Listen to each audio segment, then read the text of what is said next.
Good afternoon, and sorry we are running a few minutes late. Thank you for coming. We've invited you here to provide the public with a public accountability statement for our 100 days in office. I have with me here the PS for Correctional Services, Mary Butoni. I have the PS for Immigration and Citizen Services, Professor Ambassador Bitok.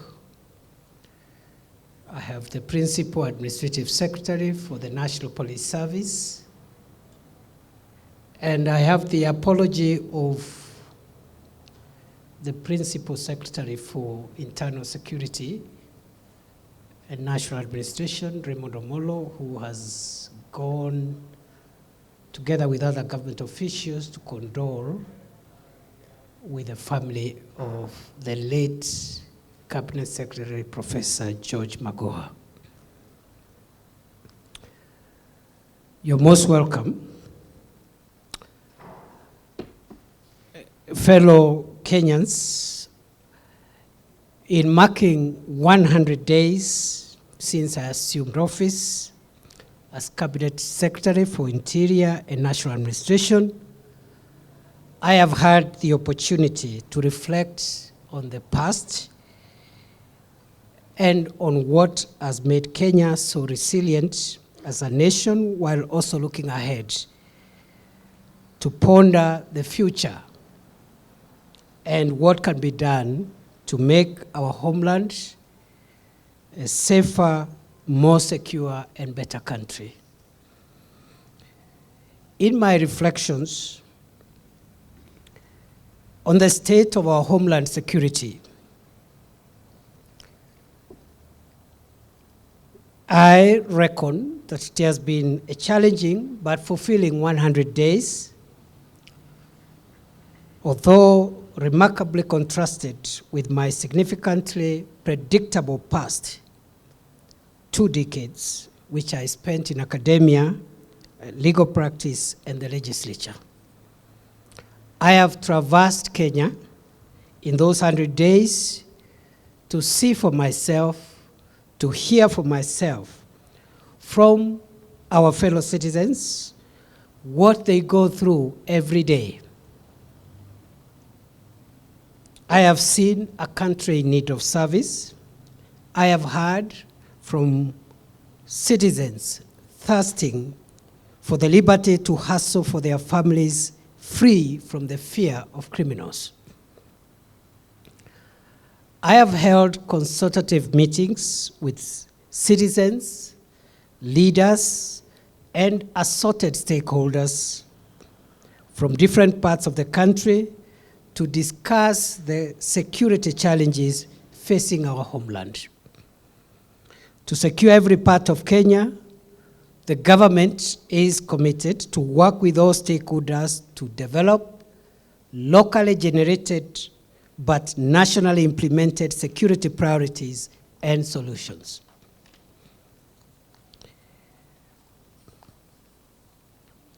To generate adequate political goodwill at the local level, I decided to consult and hear from members of the National Assembly, senators and governors from all the 47 counties of the Republic of Kenya. So far, I have completed physical consultative meetings here at Harambee House with members of the National Assembly, senators and governors from 25 counties, namely Tana River, Lamu, Taita Taveta, Garissa, Wajir, Mandera, Isiolo, Meru, Tharaka Nithi, Embu, Kitui, Machakos, Makueni, Kirinyaga, Turkana, West Pokot, Samburu, Elgeyo Marakwet, Baringo, Laikipia, Kajiado, Vihiga, Kisumu, Kisii, and Nyamira. I will be meeting the leaders of the remaining 22 counties physically within the next 30 days. I am convinced beyond peradventure that the realization of our collective dream of a crime-free Kenya is the bedrock upon which our economic transformation agenda will rise. In relation to confronting crime, we have stepped up the fight against the threat of terror. We have disrupted many terror plots at source, neutralized and or arrested dozens of suspected terrorists, and destroyed a huge cache of weapons and explosives that could have badly harmed our people if these criminals were not intercepted. The current crackdown on Al-Shabaab terror cells in Somalia, which is spearheaded by the local community there, with the support of the federal government of Somalia, has tremendously weakened this dangerous militant group. Our security agencies are alert to ensure that these militants do not cross into our territory, and they are determined to keep at bay this terror group now that it is at its weakest ever. We have stepped up our border patrols and upped our surveillance on the proliferation of illicit arms, narcotic drugs, and psychotropic substances. We have improved on our intelligence gathering to stay several steps ahead of the enemy. We are always aware that terrorists only need one lucky break to hurt our country and inflict us with pain. Therefore, we always ensure we strike fast and fast to neutralize them and obliterate their nefarious networks. As our hardworking officers in the elite, specially trained formed units remain engaged to keep terror at bay, their colleagues on general duties have helped us to significantly reduce the general rate of crime in the country during the past 3 months. During the period under review, crime in the country has decreased by 13.5% from 8,297 reported incidents to 7,179 incidents in absolute numbers. Urban crime, especially the Nairobi muggings that had threatened to disrupt our way of life and businesses in our capital city in the September-October season, has now been contained. While this is good news, we intend to work so hard to ensure that we bring these crime statistics even further down. The nearly 6,000 new police officers who have joined the National Police Service in the last 100 days, as well as nearly 3,000 Kenya Prison Service officers who have graduated. Together, these officers guarantee us the sustainability of the fight against crime.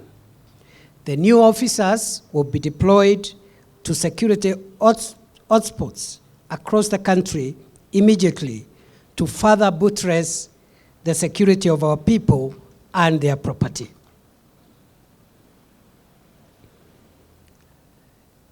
In relation to banditry and livestock rustling, first, we have sought to understand the problem. And this is the problem. For years, our fellow citizens in the Kenya of the North have lived in mortal fear and dread of bandit attacks.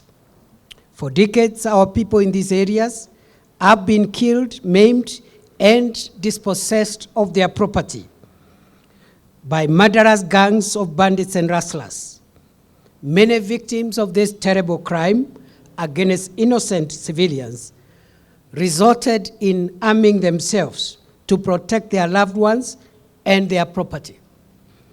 Others were driven out of their homes to live in destitution in faraway hideouts. Nothing, fellow Kenyans, is more dehumanizing than dispossessing a human being and dislodging them from their home.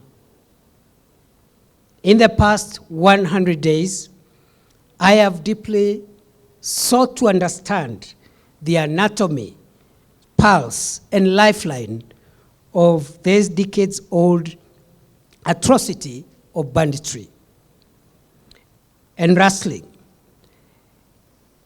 which over time has metamorphosed into an elaborate criminal enterprise.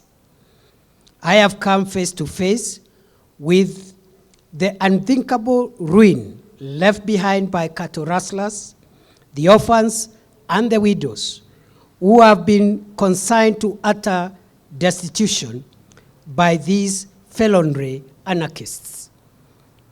Banditry and livestock rustling have occasioned untold socioeconomic decay that has in turn worsened and deepened the marginalization of affected communities, as evidenced by the closure of schools, abandoned market centers, and deserted health facilities. Many individuals in the affected areas had long given up on the government. Thankfully, we are now slowly building and rebuilding public trust in the government and the security agencies who continue to keep crucial public spaces safe and secure from bandits, livestock rustlers, and hordes of other degenerates. There is some good news. And what is the good news? In the past 3 months, 60% of all livestock stolen across the 10 most affected counties, namely West Pokot, Laikipia, Meru, Turkana, Garissa, Samburu, Marsabit, Kitui, Elgeyo Marakwet, and Tana River, have been recovered. The only challenge is that they have been recovered in bits and pieces, because what these criminal gangs do is immediately they strike and steal the livestock. They divide it into small numbers and disappear in different directions. And that is why it is seldom that our security forces will be able to recover the stolen herd all at once. But I am glad to report that unlike in the past when recovery of stolen animals was minimal, we have been able to recover in bits and pieces approximately 60% of the stolen animals from the 10 most affected counties. And our security agencies are tracing the missing 40% of stolen livestock, even as we continue to monitor the meat supply chain across urban areas in the country to disrupt the existing criminal food chain. We have rolled out robust strategies to disrupt the proliferation of small arms through strategic and evidence-led disarmament. We are involving the local communities in protecting livestock and working on transparent, open, fair, and accountable hiring of National Police Reservists in livestock rustling and banditry hotspots. We have also reopened 15 schools that had been closed due to bandit attacks. It is possible, fellow Kenyans, to end this menace permanently. The government is investing in community-based intelligence, drone surveillance technology, modern personal protection equipment and kitting for our security personnel, and application of land and air assets to neuter bandits and rustlers.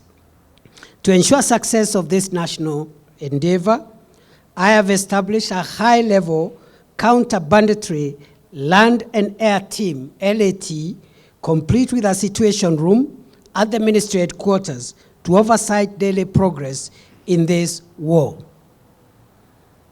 In the immediate, we must silence the guns in the north of our country.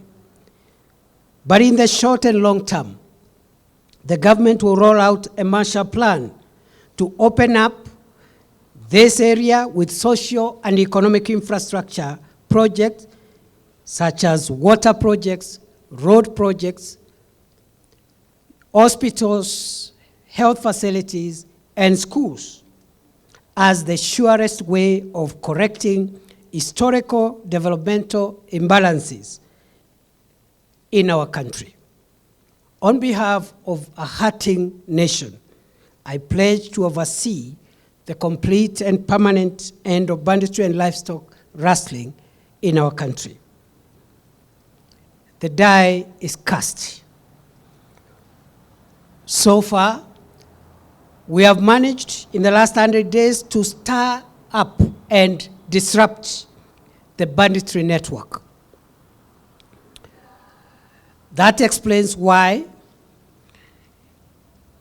occasionally you will see some antics. And I want to assure the people of Kenya, neither the occasional antics nor the glorification that bandits are getting from a tiny minority of naysayers, neither will deter our resolve to eliminate them and the threat they pose to our country's search for peace and progress. Of course, we know that this being a problem that has spanned decades will not go away instantly. We are clear in our minds that this problem will be with us for a short while.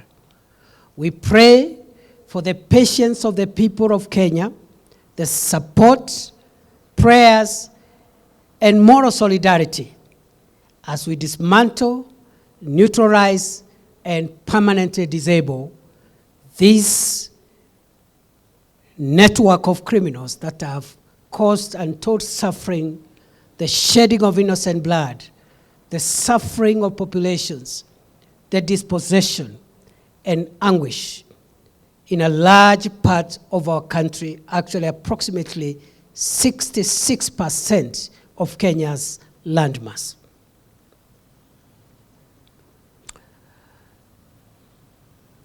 Our resolve as a nation to eradicate this primitive and barbaric crime must remain consistent and focused and resolute. I take cue from President William Ruto that his administration will eradicate banditry and livestock rustling as a matter of course. And once more, I plead for the patience, patriotism, and the solidarity of the Kenyan people and all stakeholders as we wage a very consistent battle against bandits. And we want to make banditry and rustling part of our Kenyan history. And we want our children in the future to be reading how it was in the past. It is possible, we will do it, and I am going to lead from the front. Why am I convinced that we shall win this war in the long term? It is because, as the minister responsible, I have the support and guidance of the head of state and the commander-in-chief. I also have faith in the team at the ministry, which is working with me, including the PSs that you see behind me here today, but also the command, the rank and file of our security agencies. I am convinced that our security agencies, especially in the formed units, have the capacity to deliver the results that we require. The Kenyan public is in total solidarity with the victims of this horrendous crime. The combined energy of these support systems that I have enumerated will provide the tailwind that we require to permanently vanquish banditry and livestock rustling and eventually embarrass the tiny and patriotic minority among us who are still glorifying bandit attacks and their vain antics. We must all stand on one side as a nation to condemn and to diminish the ego of these criminals. With regard to citizen services, as well as immigration services, the delay in the issuance of the new Kenya passports, the e-passports, which had prevailed for the last 1 year due to lack of passport booklets and the breakdown of the printer at the Directorate of Immigration, that delay now has been resolved. The department is in receipt of 50,000 34-page booklets with a further 200,000 booklets expected this month and a similar figure each month for the next 6 months. The broken passport printer is now repaired, and we are in the process of acquiring a better and more efficient printer.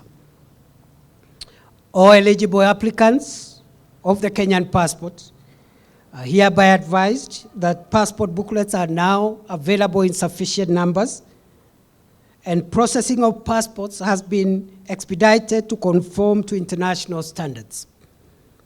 The ministry has set a target of tripling the number of Kenyan passport holders from the current 3.5 million to 10 million within the next 10 years, within the next 5 years. With regard to approval of citizens' applications for citizenship, permanent residence applications, and work permits by foreigners, I would like to report as follows. When I came into office on 27th of October 2022, I found a backlog of applications for citizenship spanning 5 years: 2018, 2019, 2020, 2021, and 2022. And that backlog consisted 1,698 applications for the years I have just cited. Between the time I came to office and the 27th of January, another 421 applications had already been processed, gone through the various institutional vettings and recommendations of the various bodies and committees pursuant to the dictates of our Constitution and the Citizen and Immigration Act. I am happy to report as follows. By 27th of January 2023, I have cleared and made a determination on all the 1,698 applications for citizenship which had been pending for the period 2018 to 2022, and I have also made a determination and cleared all the 421 applications that had been processed and were only waiting for the signature of the minister by the 27th of January 2023. Therefore, any person who has been waiting to become a citizen of Kenya and had met the legal requirements and had gone through all the procedural issues, I am happy to ask them to contact the State Department of Immigration and Citizen Services, particularly the Directorate of Immigrations, to pick their certificates and documents for citizenship, for permanent residence, and work permits. Over and above what I have said, I would like to say also, some of these applications, although made 5, 4, 3 years ago, involve people who have stayed in our country for many years. And when I was clearing the backlog, I stumbled on an applicant who I happened perchance to know.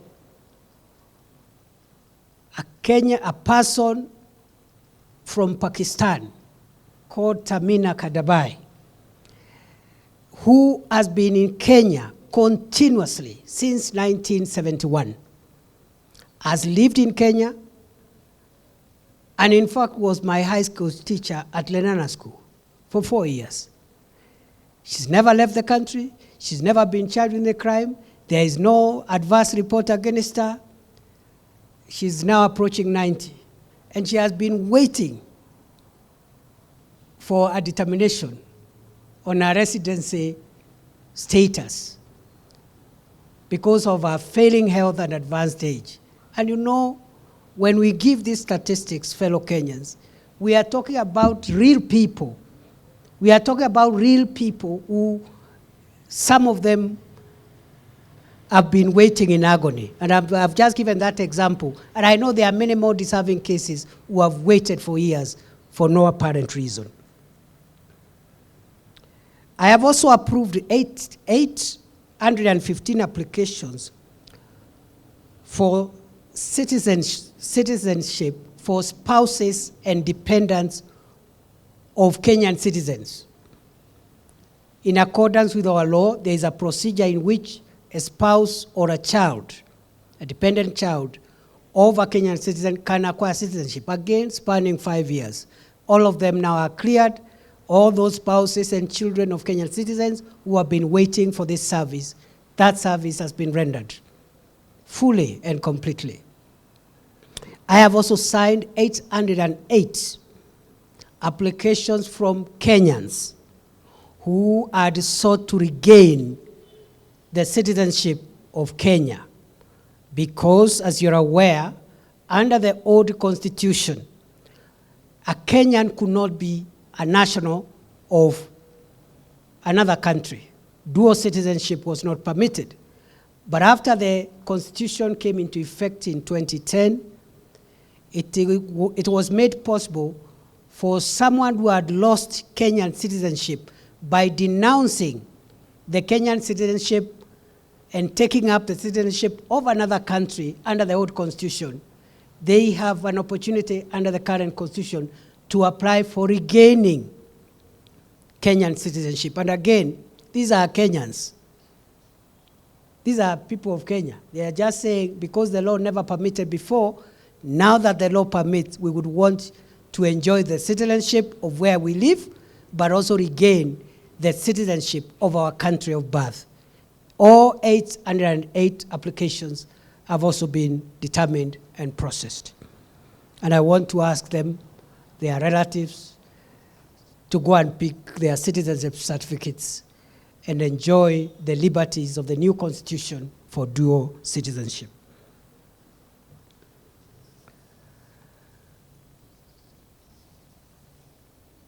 I have directed the Directorate of Immigration Services and the State Department for Immigration and Citizen Services to ensure all decisions on all applications for citizenship, permanent residency, and work permits must be processed within 21 days from the date of application. On my part, I pledge to make my determination and convey my decision on the recommendations that are forwarded to me within 7 days after those recommendations have been received at my desk. In matters civil registration and registration of persons, the ministry has initiated the policy framework for efficient online registration of birth and deaths, and we shall be launching this online registration of birth and deaths on 1st of March 2023. We have also initiated the policy framework of introducing a unique personal identifier, UPI, at birth. And again, we are looking for a suitable date within April, May, to launch this unique personal identifier, UPI, at birth for all newborns born in the territory of Kenya. This number will be the child's personal number. When they join school, it will be their number in that sector. When they turn 18, it will be their ID number. It will be their NHIF or it will be the NHIF, that is the insurance number, and social security number. It will be their number. And when they leave this world, it will be their death certificate number.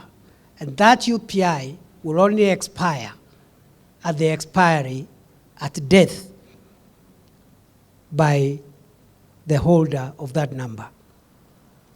In the period between now, when we are launching the UPI, and 18 years from today, when the UPI starts becoming the ID, we have again initiated the policy framework to transit our country to a third generation smart ID, which will involve digital identity.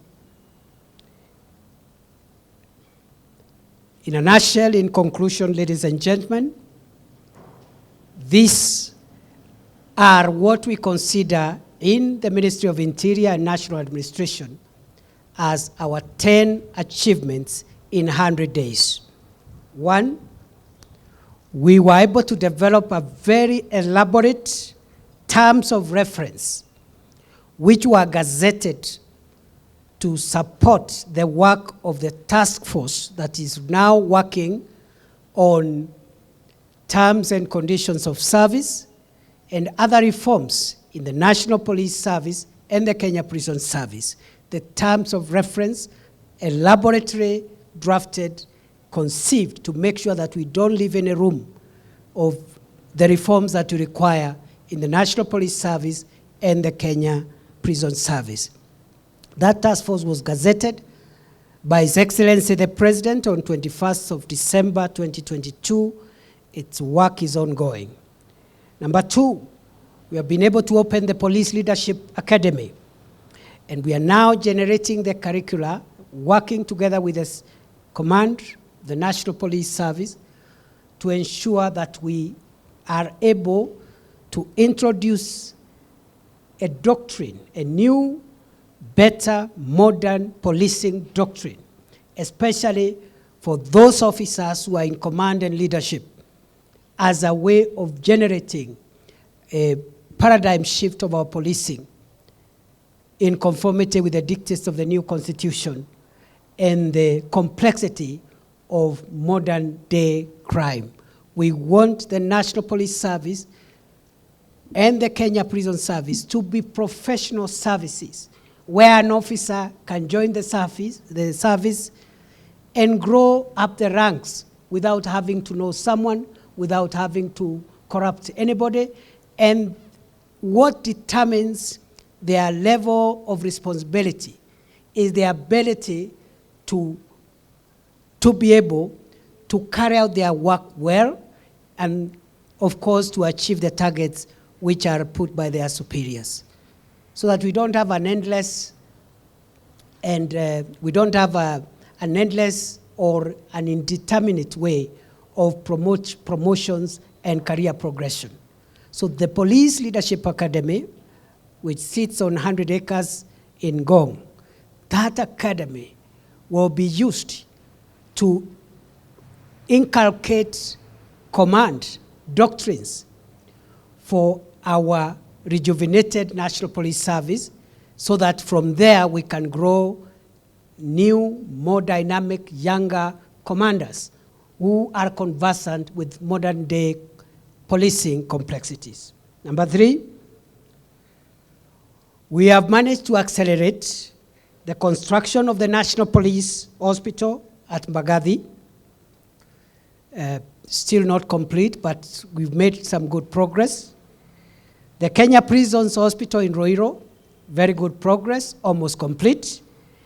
And we have completed and equipped the Border Police Hospital in Kanyonyo, Kithure County, which will be opened by His Excellency the President on 24th of February, 2023. Number 4, we have streamlined the issuance of passports procedures and the restoration of our passport supply chain, which had stalled for almost a year. Number 5, we have initiated the process of acquisition and installation of the Advanced Passenger Information System, API, e-gates, and a modern electronic security surveillance at Jomo Kenyatta International Airport to enable JKA to retain the global Category 1 airport status. Number 6, we have initiated the policy framework for the introduction of the online registration of births and deaths. As I have said, this program will be launched on 1st of March, 2023. Number 7, we have initiated the policy framework for the introduction of a unique personal identifier at birth for all newborns. Number 8, we have initiated the policy framework for introduction of the 3rd generation smart digital ID.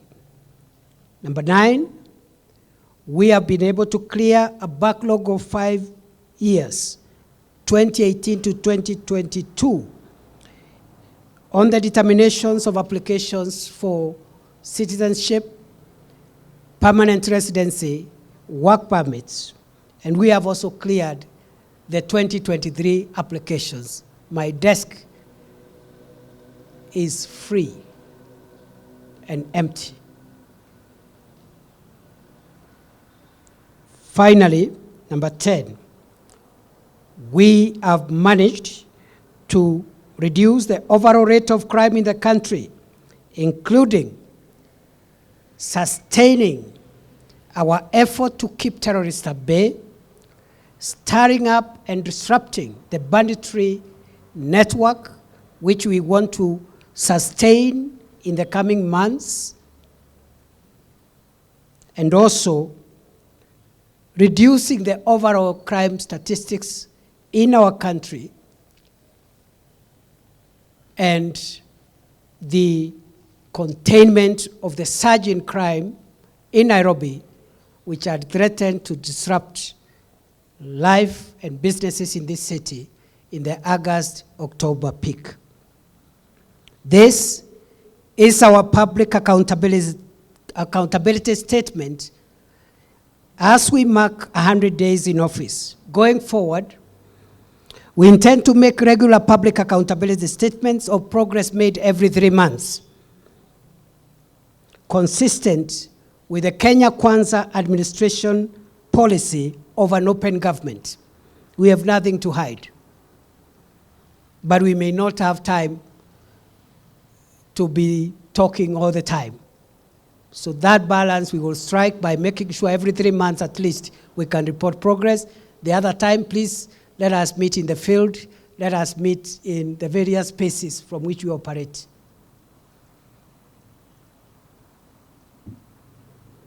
With support from Kenyans, I am confident that we shall build a safer, more secure country that every person lives with pride and dignity.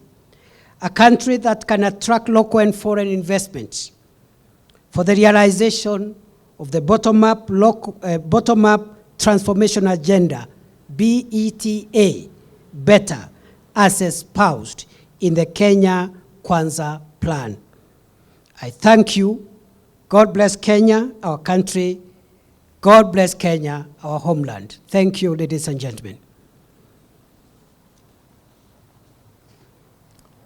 I can take not more than 3 questions because I promised last time that I will not be in a lot of hurry, but we've been here for a while. We need to move on to some urgent assignment, but I'll take 3 questions, the first 3. Good afternoon, Waziri. My name is Leila Mohammed from NTV. Please give us a status report of the activities in the Kerio Valley Belt, especially in regards to the schools that you have reopened, the security status, and you had promised that police will guard the students and their teachers. And there's also a process to transport teachers in the Lamu County Belt.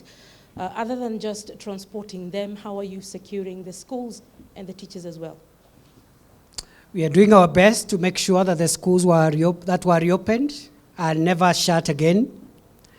And the schools that are yet to open because of infrastructural challenges are supported with the infrastructure to reopen immediately. We are also committed to making sure that we don't disrupt education in Lamu.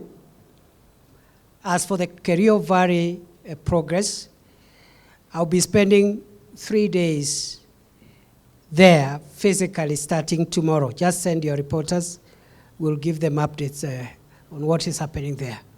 But we are thoroughly serious that we must secure our country, and we cannot surrender our countries to criminals. Next. Waziri, this is Richard Kagoe from the BBC. Just a question in reference to the situation in northeastern Kenya. So there's been an influx of refugees from neighboring Somalia. Majority of them not necessarily displaced because of the ongoing military offensive, but because of the impacts of the devastating drought experienced in in the Horn of Africa. So we're seeing about 100,000 new arrivals, and most of them have come over the last 8 months. Thousands have been able to settle in the outskirts of the camps.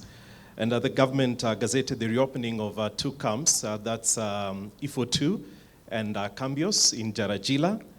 So there's been a plea, especially from the humanitarian sector, in terms of the official registration of the new comers from neighboring Somalia. So we just want to find out when is the registration set to kickstart, and then also for purposes of emphasis is about criminal elements, disguising themselves as vulnerable population coming seeking for humanitarian assistance. How that's going to be done in terms of filtering out such individuals, and an update in terms of the reopening of the Mandera border post.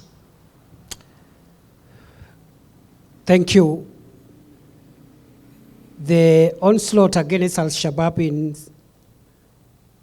Somalia, coupled with a number of other factors, has caused an inflow of asylum seekers from Somalia, about 100,000, as maybe a little less.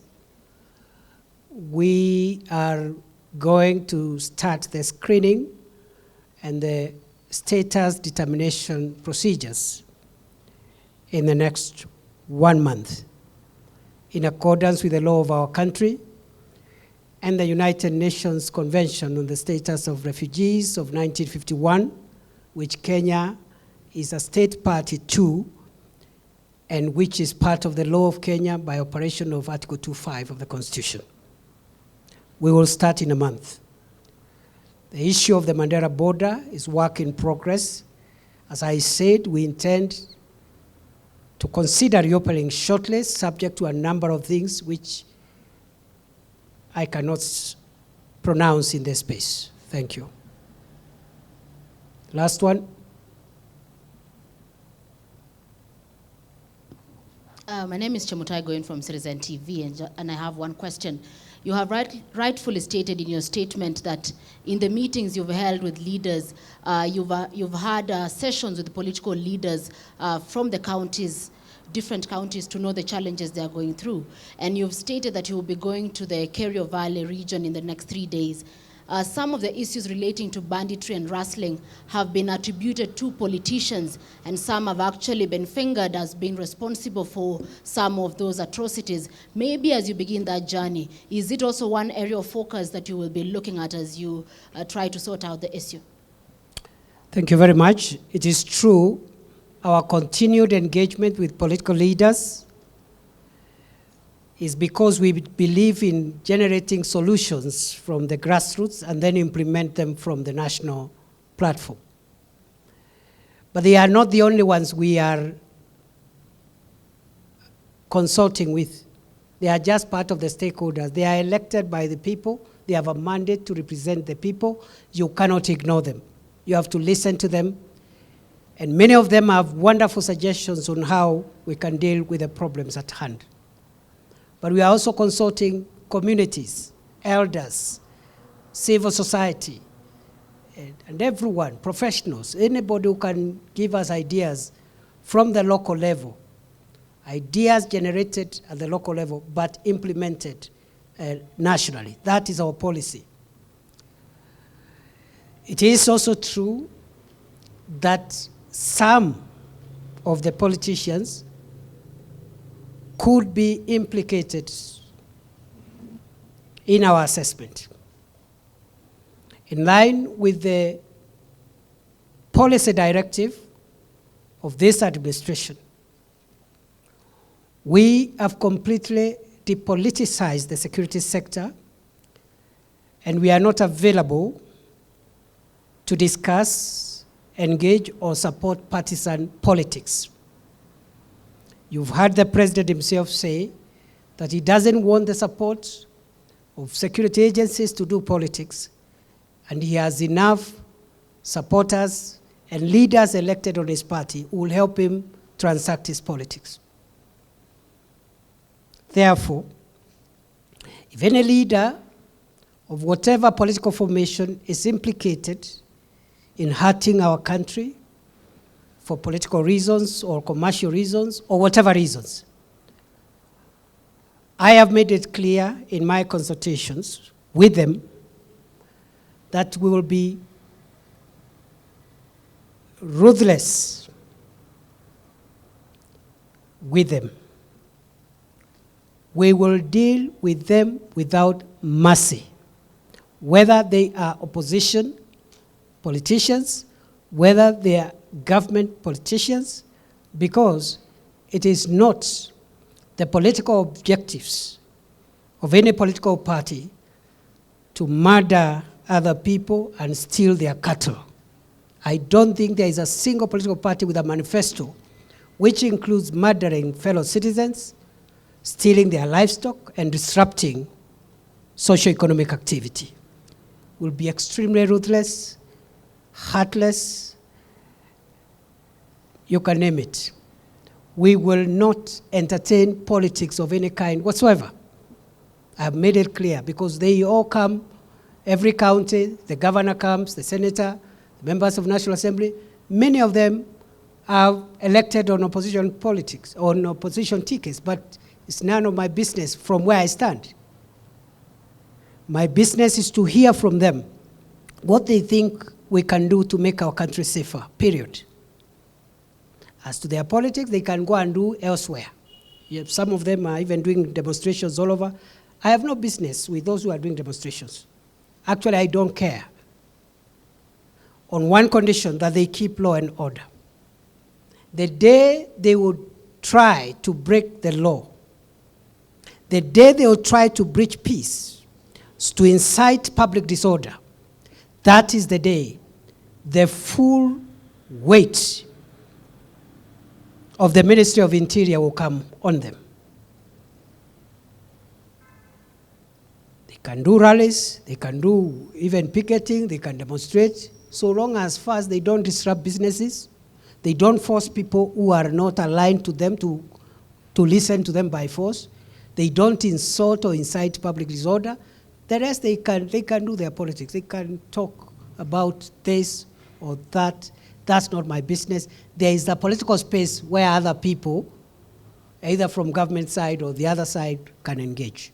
So we are very keen, and I've told all politicians, they are my friends and allies when they are helping me make Kenya a secure country.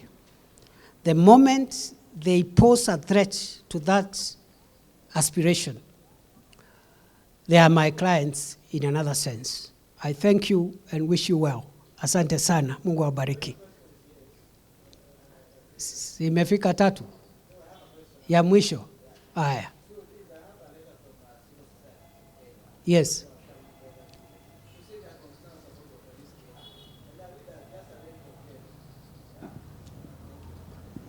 So I have a letter from different civil societies in Kenya who have concern about the police care.